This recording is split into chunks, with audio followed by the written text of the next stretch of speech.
तत्वार्थ सूत्र 9वां अध्याय। और 9वें अध्याय में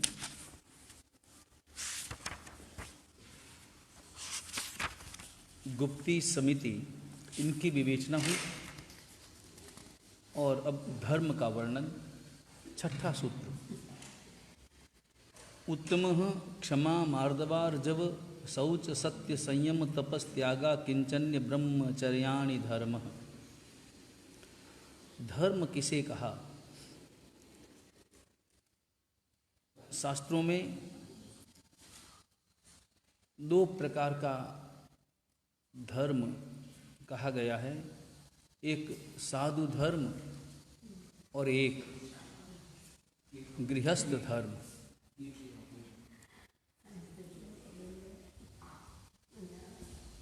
यहाँ इस सूत्र में उत्तम शब्द का प्रयोग है। उत्तम शब्द धर्म के जो 10 भेद हैं उन सब के साथ में जुड़ता है। उत्तम क्षमा, उत्तम मार्दव, उत्तम आर्जव, उत्तम शौच इत्यादि। यहाँ उत्तम शब्द का अर्थ होता है विशिष्ट। तो ये जो विशिष्ट प्रकार की यानी उत्कृष्ट प्रकार की जो क्षमा इत्यादि है वह साधु संतों में होती है, क्योंकि गृहस्थों की जो क्षमा मार्दव इत्यादि है वो सामान्य प्रकार की होती है। तो यहाँ उत्तम शब्द से शास्त्रकार भगवंत फरमाते हैं कि ये जो 10 धर्म हैं, उत्तम क्षमा इत्यादि वो यति धर्म हैं, वो साधुओं के धर्म हैं। धर्म यानी जो धारण करे वह धर्म कहलाता है। इनको धारण करके मुनि अपनी मंजिल को प्राप्त करता है। पहला धर्म है उत्तम क्षमा। क्षमा शब्द का अर्थ क्या है? क्षमा शब्द का अर्थ होता है सहिष्णुता। सहिष्णुता, जीवन में अनुकूलता भी मिलती है और प्रतिकूलता भी मिलती है। तो प्रतिकूलता में जो निमित्त बनता है स्वाभाविक रूप से उनके ऊपर क्रोध आता है। अनुकूलता में जो निमित्त बनता है उसके प्रति राग भाव पैदा होता है। लेकिन प्रतिकूलता में, अनुकूलता में निमित्त जो भी बनता है उसके प्रति राग भाव कभी हो न हो, क्योंकि कभी कभी मन ऐसा भी मान लेता है कि मुझे जो अनुकूलता मिली वो उस व्यक्ति के कारण नहीं बल्कि मेरे ही कारण मिली। लेकिन यह तय है कि प्रतिकूलता में जो निमित्त होता है या निमित्त मान लिया जाता है उसके प्रति क्रोध हृदय में आता है, और प्रतिकूलता में प्रत्यक्ष निमित्त बनने वाले पर भी क्रोध नहीं करना यह क्षमा है। और यदि कभी भूल से क्रोध आ भी जाए अपने भीतर में, अंतर में, तो उसे प्रकट नहीं करना, उसका उपशमन करना ताकि वैमनस्य इत्यादि भाव पैदा न हो, यह क्षमा है।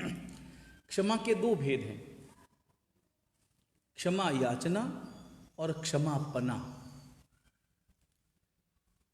क्षमा याचना और क्षमा करना, इन दोनों को कहा जाता है क्षमापना। क्षमापना अपने यहाँ पर जो प्रचलित शब्द है, उस क्षमापना शब्द का अर्थ होता है कि तुम्हारी गलती हो तो क्षमा मांगो और सामने वाले की गलती पर उसे क्षमा करो। इन दोनों में आसान क्या है? क्षमा मांगना या क्षमा करना? आसान क्या है? अपने अंतर में कभी ऐसा भाव होता है कि अगर मैंने गलती की तो मैं माफ़ी मांग लूँ। बड़ा मुश्किल काम होता है, क्योंकि मांग, अहंकार व्यक्ति को क्षमा मांगने नहीं देता। लेकिन दोनों में मुश्किल क्या है? क्षमा याचना या क्षमा करना?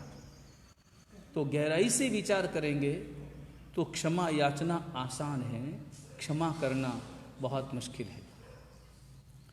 क्योंकि तुम्हें गलती का एहसास है कि तुमने गलती की है, और हर व्यक्ति ये सोचता है कि मैंने जो गलती की है वो नासमझी में हुई है, मैंने कोई गलती जानबूझकर नहीं की, मेरा ऐसा कोई भाव नहीं था, ऐसा कह करके क्षमा मांग लेता है।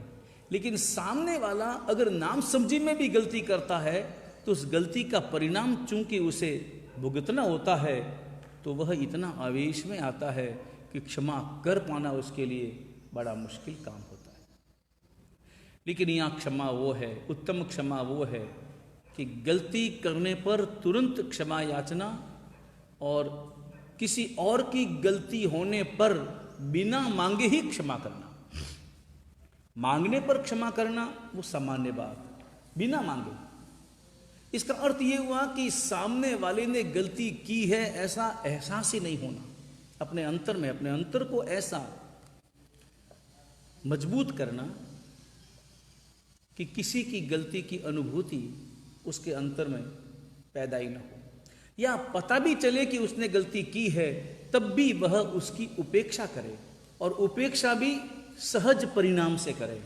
आवेश में आकर उपेक्षा नहीं करे, बल्कि सहजता से, सरलता से उसकी उपेक्षा इन भावों से करे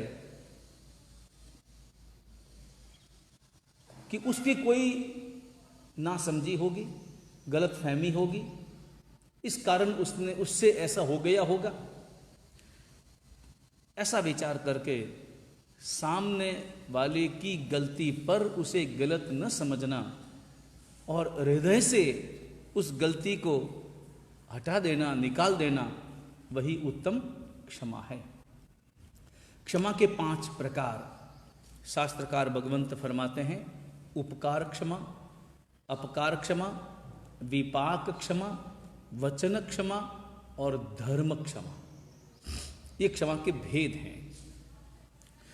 उपकार क्षमा उसे कहते हैं कि जैसे मान लो सामने वाले ने कोई अपराध किया तो आवेश आता है, क्रोध आता है, उन क्षणों में व्यक्ति विचार करे, गुस्से में आकर के वह उसके साथ गाली गलौज, मारपीट इत्यादि करना चाहता है मन, लेकिन वो विचार करे कि जिस व्यक्ति ने ये गलती की है वो मेरा उपकारी है,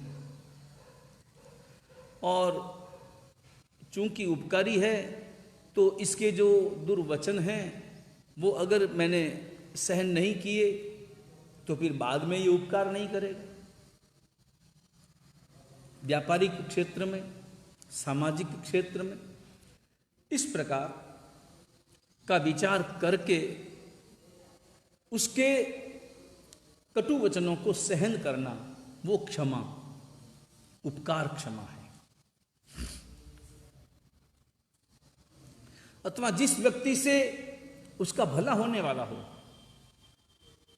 सांसारिक उसका हित सधने वाला हो, और ऐसे व्यक्ति के कटु वचनों को शांति से स्वीकार कर लेता है, सुन लेता है और सहन कर लेता है, वो भी उपकार क्षमा है। कोई व्यक्ति नौकरी करता है और वहाँ सेठ के कटु वचन उसे बार बार सुनने होते हैं, और वो सहन इसलिए करता है कि यदि मैं सामने बोल गया और मैंने अगर आवेश कर लिया, क्रोध कर लिया, तो मेरी नौकरी चली जाएगी। इस कारण वह उनके शब्दों को सहन करता है, तो वो भी उपकार क्षमा है। और इसके साथ साथ जैसे एक पिता है और 2 पुत्र हैं, और पिता क्रोध में आता है तो एक पुत्र विचार करता है कि पिता के कटु वचनों को भी मुझे समभाव से ही सहन करना होगा। अगर मैंने समभाव से सहन नहीं किया तो सारी संपत्ति मेरे बड़े अथवा छोटे भाई को ही दे देगा और मुझे कुछ नहीं मिलेगा, इसलिए सहन करो, सेवा करो उन भावों से। तो ये जो क्षमा है वो कौन सी क्षमा है? ये उपकार क्षमा है, मगर ये उपकार क्षमा लोभ के कारण से प्रकट हुई है, इसलिए क्षमा का जो यथार्थ रूप है वो इसमें नहीं है। दूसरी है अपकार क्षमा। अपकार क्षमा का अर्थ ये हुआ कि जैसे कोई व्यक्ति बहुत बड़ा पहलवान है, मजबूत शरीर वाला है और गुंडा टाइप का आदमी है, और ऐसे व्यक्ति ने अगर कटु वचन कहे हैं तो सामने वाला व्यक्ति विचार करता है कि चुपचाप सुनकर सहन करने में ही अपनी भलाई है, अन्यथा न मालूम ये कितना नुकसान मुझे पहुंचाएगा। ऐसा विचार कर सहन करना ये अपकार क्षमा है। यानी अपकार न हो इस कारण हृदय में धारण की गई सहनशीलता, वो अपकार क्षमा है। और इसके साथ साथ जैसे कोई सभा में बैठा हो, 4-5 बड़े बड़े बुजुर्ग अच्छे सम्माननीय लोगों के बीच में व्यक्ति बैठा है, और ऐसे समय में कोई आकर के कोई गाली गलौच करता है, तो व्यक्ति विचार करता है कि मैं बड़े बड़े लोगों के बीच में बैठा हूँ, वो बोल रहा है, अगर मैंने भी इसी भाषा में उसे जवाब दिया, मैंने अगर क्रोध कर लिया, तो लोगों के बीच में मेरी जो इमेज है, मेरी जो छवि है, वह खराब हो जाएगी। और इस कारण वो समभाव पूर्वक बल्कि मुस्कुराहट के साथ में वो सहन करता है, तो वो भी अपकार क्षमा है। क्योंकि मैंने अगर क्रोध किया तो मेरी छवि विकृत हो जाएगी, तो मेरा अपकार होगा। इस प्रकार की जो क्षमा है वो क्या है? वो अपकार क्षमा है। और ये अपकार क्षमा जो है ना, वो ये अभी जो मैंने उदाहरण दिया, वो मान के कारण से पैदा हुई क्षमा है। क्योंकि मेरा जो मेरी जो छवि है वो बनी रहनी चाहिए, मेरा अपमान होगा अगर मैंने क्रोध किया। लेकिन ये जो क्षमा है, इसमें आत्मा का हित कहीं पर भी नहीं है, न उपकार क्षमा में है और न अपकार क्षमा में है। उसके बाद में तीसरी है विपाक क्षमा। विपाक क्षमा उसे कहते हैं कि जैसे नरक इत्यादि में, नरक गति में गया हुआ जीव, उसे अपने कर्मों का फल, कटु फल, विपाक, वह भोगना पड़ता है। तो वो विपाक को विचार करता है, विपाक का विचार करता है, और वो विचार करता हुआ जीव जो है वो क्षमा के स्वभाव को धारण करता है, तो वह विपाक क्षमा है। अथवा व्यक्ति विचार करता है कि यदि मैंने क्रोध किया तो उसका परिणाम क्या होगा। विपाक शब्द का अर्थ होता है परिणाम, फल। यदि मैं क्रोध करता हूं तो उसका फल क्या होगा, कितना नुकसान होगा, कितना क्या होगा, और उसके कारण मुझे नरक में जाना पड़ेगा, उसके कारण मुझे त्रियंच में जाना पड़ेगा। ये सब विचार करके जो सहनशीलता धारण करता है वो है विपाक क्षमा।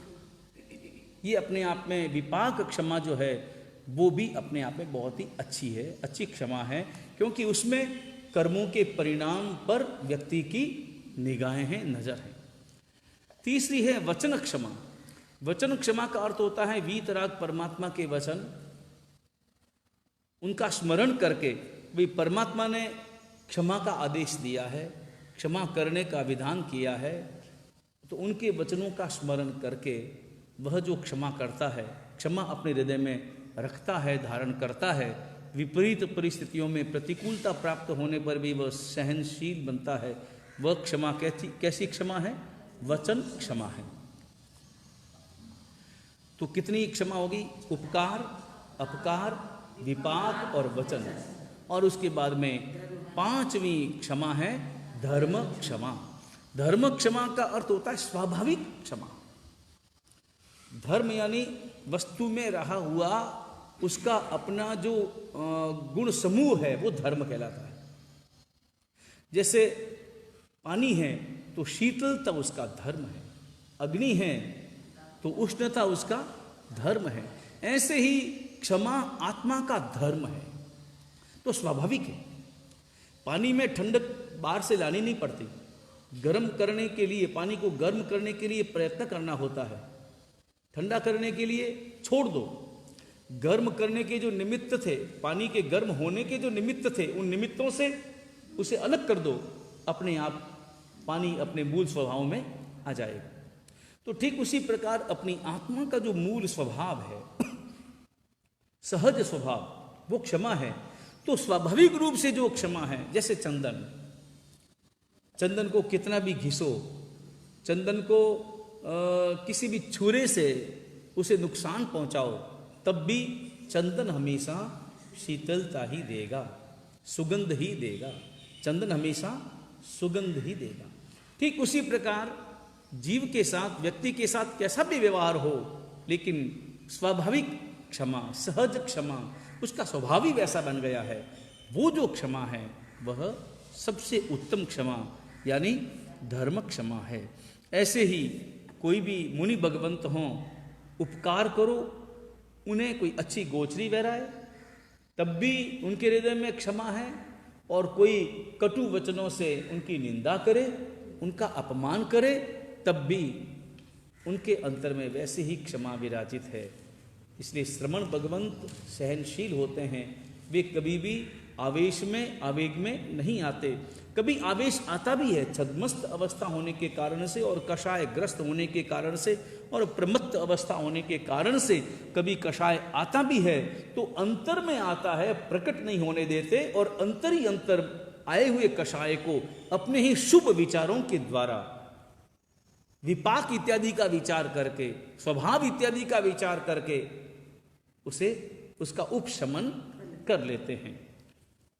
तो ये पहला धर्म है क्षमा, उत्तम क्षमा। दूसरा है उत्तम मार्दव। मार्दव शब्द का अर्थ होता है मृदुता, मिठास, नम्रता। क्षमा क्रोध को नष्ट करती है, मृदुता मान को नष्ट करती है। मृदुता यानी मान का निग्रह करना, मद का निग्रह करना। मद और मान दोनों एक ही हैं, मगर थोड़ा सा अंतर भी है। मद और मान की व्याख्या में स्वाभाविक रूप से थोड़ा सा अंतर है। जैसे मान लो किसी आधार पर, किसी भी आधार पर, चाहे वो धन के आधार पर, जाति के आधार पर, कुल के आधार पर, ज्ञान के आधार पर, पैसों के आधार पर, किसी के भी आधार पर, यदि मेरे अंतर में ऐसा भाव जब पैदा होता है कि मैं हूं, मैं कुछ हूं, मैं इतना बड़ा हूं, मैं ऐसा हूं, मैं वैसा हूं, इस प्रकार का जो भाव पैदा होता है वह मान है। और जाति इत्यादि के कारण से जो 8 प्रकार के मद बताए हैं, जाति है, कुल है, रूप है, ऐश्वर्य है, विज्ञान है, श्रुत है, लाभ है और वीर्य है। बराबर विज्ञान के स्थान पर कहीं कहीं तप की गणना की गई। तो इस प्रकार के जो 8 मद है, तो इनके कारण, जाति, कुल, रूप इत्यादि के कारण से जो भाव पैदा होता है, अपने अंतर में अहंकार पैदा होता है, वो मद कहलाता है। मान में मद का सम्मिश्रण है, मद थोड़ा सा अलग है। मद यानी जाति का मद करना कि ये मेरी जाति है, ये मेरा कुल है, ये मेरा रूप है और ये मेरा ऐश्वर्य है, इस प्रकार का जो विचार है। और विज्ञान मद यानी मेरी बौद्धिक बुद्धि, क्या मेरी उत्पाती की बुद्धि है, क्या मैं सड़सड़ाहट जवाब देता हूँ, सामने वाला बोले और उसके पहले उसका जवाब में हाथों हाथ पकड़ा देता हूँ, और तरह तरह की मेरे पास में जो औत्पाती की, वैनिकी, कार्मिकी, परिणामिकी इत्यादि जो बुद्धि है, वो बुद्धि मेरे में है। तो वो बुद्धि का मद करना वो विज्ञान मद कहलाता है। जाति मद समझ में आ गया, कुल मद ध्यान में ही है, और रूप मद, और इसके साथ साथ ऐश्वर्य मद, क्या मेरा ऐश्वर्य है, मेरे पास में जो बाह्य संपदा है वो ऐश्वर्य है। बाह्य संपदा जिसमें धन, जमीन, जायदाद, सोना, चांदी, ये सब ऐश्वर्य मद। और विज्ञान मद यानी बौद्धिक, अपनी बुद्धि का मद करना। और विज्ञान मद के स्थान पर कहीं कहीं किन्हीं ग्रंथों में तप मद कहा गया है। तो तप मद का अर्थ ये होता है यानी अपनी तपश्चर्या का भी मद करना, अहंकार करना। और श्रुत मद यानी ज्ञान, मैंने कितना ज्ञान पढ़ा है, मेरा क्या श्रुतमति ज्ञान विशिष्ट है और मेरा क्या श्रुत ज्ञान विशिष्ट है, क्योंकि वर्तमान में तो 2 ही ज्ञान है। और उसके बाद में लाभ, कि देखो मैं चाहता हूं वो मुझे मिल जाता है, इष्ट वस्तु की प्राप्ति वो लाभ है, मैं जो चाहता हूं मिल जाता है। क्या ये मेरा जबरदस्त इस प्रकार का मेरा उदय है पुण्य का, तो उसके आधार पर मद करना वो लाभ मद कहलाता है। और इसी प्रकार वीर्यमद यानी क्या मेरी शारीरिक शक्ति है, मेरे पास में क्या बल है, उस बल का मद करना, अहंकार करना, वो वीर्यमद कहलाता है। तो इस प्रकार जो 8 प्रकार के मद हैं, तो इन मदों को और मान को त्याग करना, इनका निग्रह करना, यह मार्दव धर्म है। और ये मार्दव जो धर्म है कैसे हमारे अंतर में प्रकट हो, उसके लिए एक ही है कि बाह्य हो या आभ्यंतर, दोनों प्रकार के संपत्ति का अहंकार नहीं करना, और ये विचार करना कि मुझसे ज्यादा दूसरों में है। मैंने अगर मान लो इतने ग्रंथ लिखे हैं, तो मुझसे भी ज्यादा हरिभद्र सूरी महाराज को देखो, कलिकाल सर्वज्ञ हेमचंद्राचार्य भगवंत को देखो, नवांगी टीकाकार अभयदेव सूरी महाराज को देखो, जिन्होंने कितने कितने ग्रंथ उस जमाने में प्रतिकूल परिस्थितियों में लिखे होंगे। कहाँ से तो पन्ना मिला होगा, कहाँ से उन्हें स्याही मिलती होगी, और शुद्ध आचार के साथ, संयम का शुद्ध परिपालन, उसके साथ पढ़ाई भी करना, विहार भी करना, सब सामान भी उठाना, अपनी उपधि उठा करके चलना, और फिर इतने ग्रंथों की रचना करना। क्या गजब उनका महिमा में अनुमोदनीय, वंदनीय उनका व्यक्तित्व रहा है। अगर इस प्रकार का मैं विचार करता हूं, तो उनके आगे मेरी जो पढ़ाई है वो बहुत सामान्य मालूम पड़ती है। उनकी पढ़ाई 100 जितनी है, मेरी पढ़ाई तो 1 भी पूरी नहीं होती। 0.00 में मेरी पढ़ाई आती है, मेरी रचनाएं आती है। तो इस प्रकार का जो मैं विचार करता हूं, तो मेरे अंतर से मान गलित हो जाता है, मान जो है वो नष्ट हो जाता है। तो बाह्य अथवा आभ्यंतर किसी भी प्रकार की संपत्ति का अहंकार नहीं करना, और मन में कभी ये मत लाना मैं भी कुछ हूं, क्या मेरा रूप है, या मैं कितनी उच्च जाति का हूं, मैं कितने उच्च कुल का हूं। इस प्रकार अपने हृदय में भी नहीं लाना। क्यों नहीं लाना? क्योंकि इतनी सारी उच्च और नीच सब जातियों में मैं जाकर के आया हूं। कितनी बार मैं चांडाल भी बन गया हूं।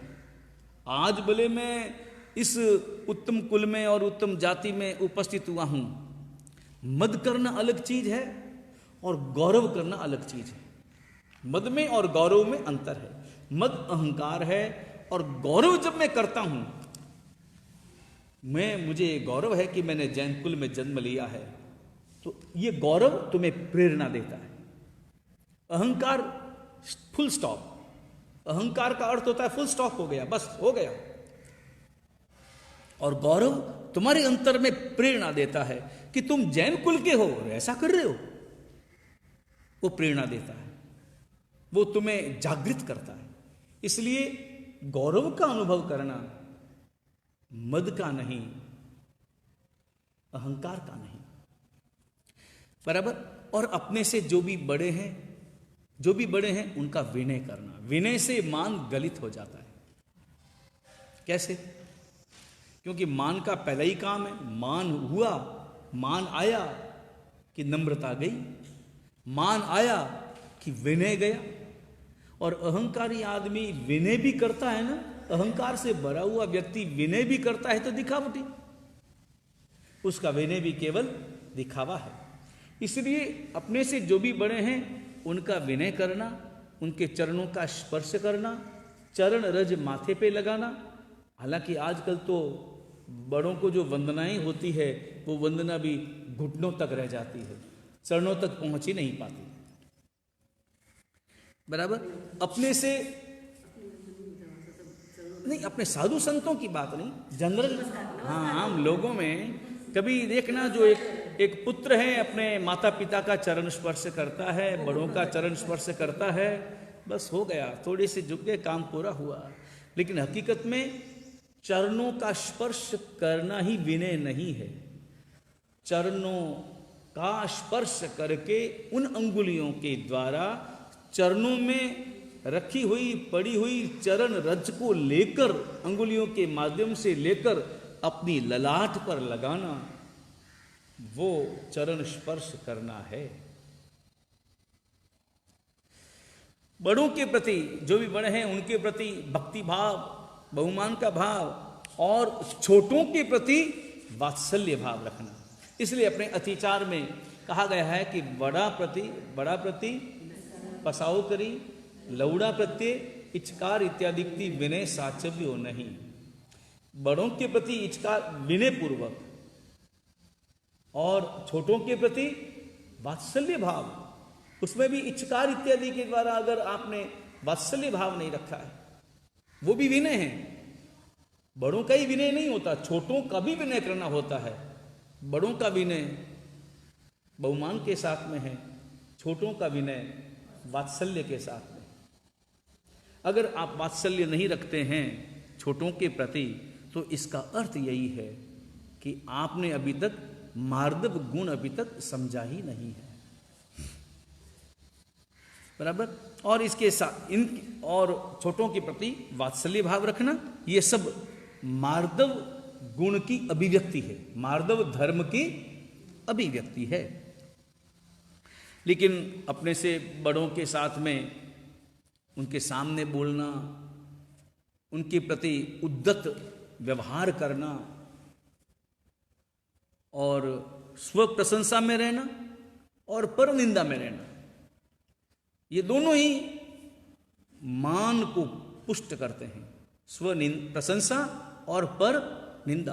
क्योंकि आदमी दूसरों की निंदा क्यों करता है?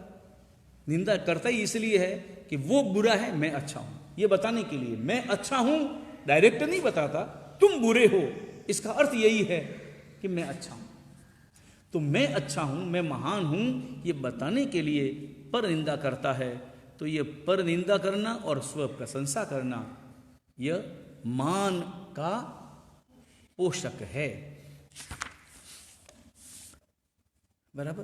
तो इस प्रकार जो जीव स्व प्रशंसा और पर निंदा में रत रहता है, तो निश्चित रूप से वह मान के कारण से अशुभ कर्मों का बंधन करता है। जो इनका त्याग करता है वो मार्दव धर्म को अपने हृदय में स्थान देता है, बराबर। ये दोनों गुण समझ में आ गए। अगला धर्म है आर्जव। आर्जव यानी ऋजुता। ऋजु शब्द से ही आर्जव बना है। ऋजुता यानी सरलता। क्षमा क्रोध को नष्ट करती है, मार्दव मान को नष्ट करता है और आर्जव माया को नष्ट करता है। माया यानी टेढ़ापन। तो जो मन वचन काया की प्रवृत्ति है, मन की, वचन की और काया की, विशेष रूप से मन की, फिर वचन की, क्योंकि मन में होगा वही वचन में आएगा, मन में होगा वही काया में आएगा। इसलिए मुख्य रूप से मन की प्रवृत्ति, फिर उपचार से वचन और काया की प्रवृत्ति, इनमें सरलता लाना, माया का अभाव होना, मानसिक परिणाम सरल बनाना और मन वचन और काया इन तीनों का एक रूप। अन्यथा मन में सोचता कुछ है, वचन से बोलता कुछ है और काया से करता कुछ है। मन में तय किया कि मुझे पूर्व में जाना है, पूछने पर जवाब देता है कि मैं उत्तर में जाने वाला हूं और उसकी काया पश्चिम दिशा में चल पड़ती है। मन अलग, वचन अलग और काया अलग, तीनों की जो एक रूपता है वही आर्जव है, वही सरलता है। बस ये गुण हमारे अंतर में प्रकट हो। आगे के जो गुण हैं उनकी विवेचना कल की वाचना में होगी। वीतराग परमात्मा की आज्ञा विरुद्ध जो भी कहा गया हो, मिच्छामि दुक्कड़म, सर्व मंगल मांगल्यम, सर्व कल्याण कारणम, प्रधानम सर्व धर्माणाम, जैनम जयति शासनम।